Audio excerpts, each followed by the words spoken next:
اگر اگلے الیکشن میں آپ بھی الیکشن لڑ رہے ہیں، بلاول صاحب بھی الیکشن لڑ رہے ہیں، فرض کریں کہ آپ کی پارٹی کو اتنی سیٹیں مل جاتی ہیں کہ آپ کسی کولیشن گورنمنٹ میں آ جاتے ہیں یا آپ کو سمپل میجورٹی مل جاتی ہے، آپ گورنمنٹ میں آ جاتے ہیں، تو پرائم منسٹر کون ہوگا؟ لیکن یہ تو ابھی وقت سے پہلے کرنے کی بات ہے۔ 172 میں نہیں سمجھتا کوئی بھی پارٹی سنگولرلی لے سکتی ہے۔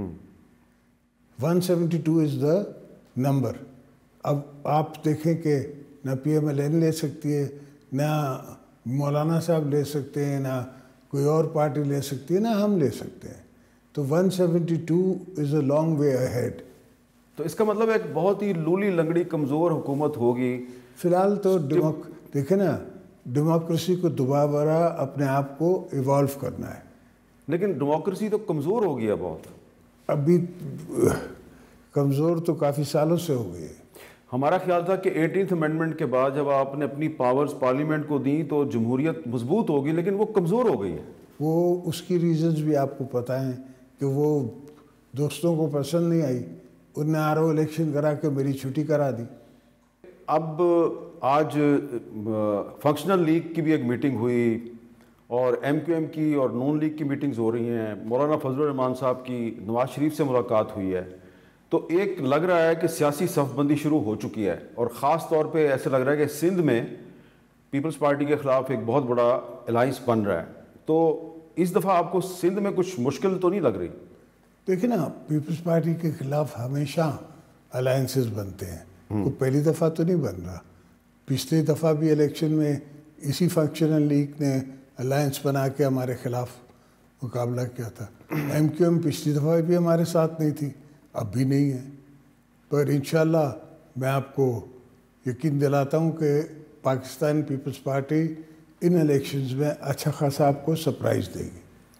اچھا، سرپرائز اگر دے گی تو، کیونکہ میں نے پہلے بلاول صاحب کی کچھ کلپس آپ کے سامنے رن کیے، تو ایم کیو ایم جب آپ کے ساتھ آئی تھی پچھلے سال تو آپ نے کیا کہا تھا، ذرا وہ بھی سن لیتے ہیں، سنیں ذرا۔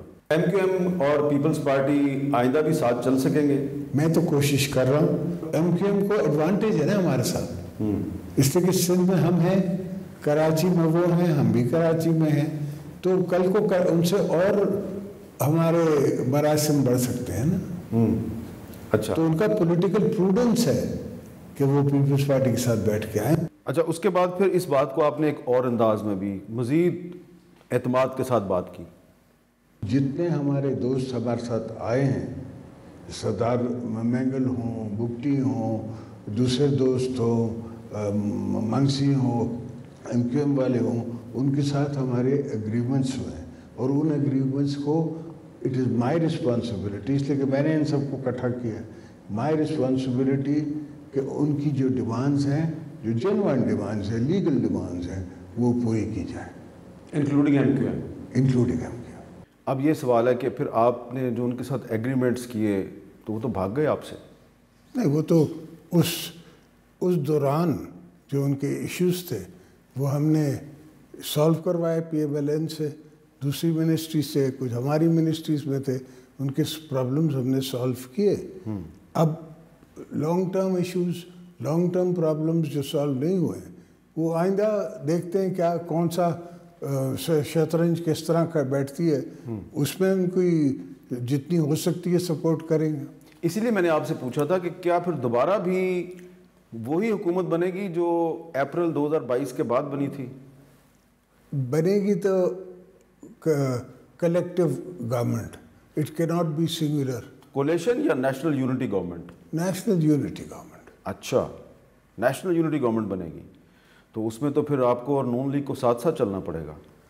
نون لیگ چلتی ہے یا دوسری پارٹیز چلتی ہیں، ناٹ نیسیسریلی نون لیگ، ہو سکتا ہے دوسری پارٹیز ہمارے ساتھ چلیں، نون لیگ نہ چلے، ہو سکتا ہے نون لیگ کے ساتھ ہم نہ چل سکیں، وہ ہمارے ساتھ نہ چل سکے، یہ تو بیفور ٹائم ہے نا ساری باتیں۔ آپ نے بڑا شوق سے رانا ثناء اللہ صاحب کو وزیر داخلہ بنوایا تھا، تو وہ تو کہتے ہیں ہم پنجاب سے ہی 124 سے زیادہ سیٹیں لے لیں گے۔ بسم اللہ، کوشش کرنے پہ کوئی، بولنے پہ ٹیکس نہیں ہے، بیان دینے پہ ٹیکس نہیں ہے، دا گز دا میدان، سامنے چلیں۔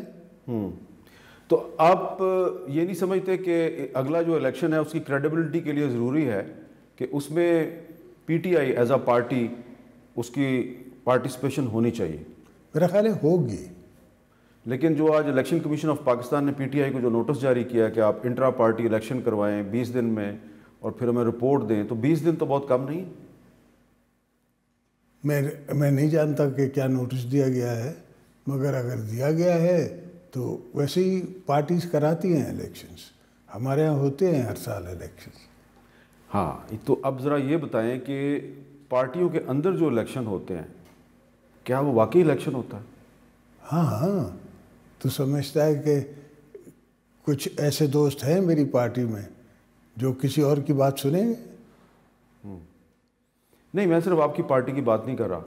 ایک اوپینین ہے کچھ لوگوں میں کہ پی ٹی آئی ہو، پیپلز پارٹی ہو، پی ایم ایل این ہو، بس ایک فرضی سا الیکشن ہوتا ہے دکھانے کا. ہم اپنی پارٹی کے الیکشنز پہ بات کر سکتے ہیں، دوسری پارٹیز کا میرا. تو آپ کہہ رہے ہیں کہ آپ کی پارٹی کا الیکشن بہت ہی بیسکلی یہ الیکشن کوئی پرچی نہیں ڈال کے ہوتا، یہ الیکشن ہوتا ہے وتھ پبلک اوپینینس. ابھی بھی اگر ہم ٹکٹیں دیں گے تو باقاعدہ بورڈ ہے.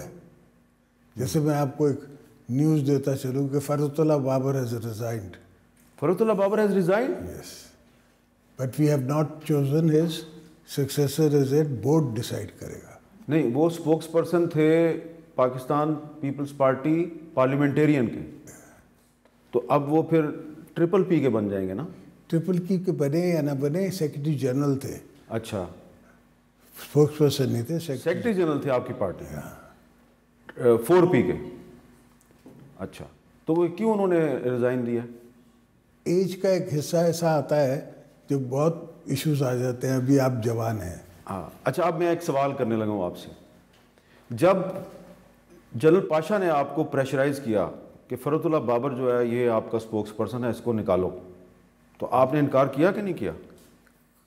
مجھے کون کہہ سکتا ہے کس کو نکالو اور نہیں، اس نے کہا تھا آپ کو. وہ کہا تھا، مگر میں کیوں مانوں گا؟ تو نہیں مانے آپ؟ نہیں. تو وہ فرحت اللہ بابر نے آپ ریزائن کیوں کر دیا؟ وقت کا تقاضا ایسا ہے کہ عمر کتنی ہو گئی ہے.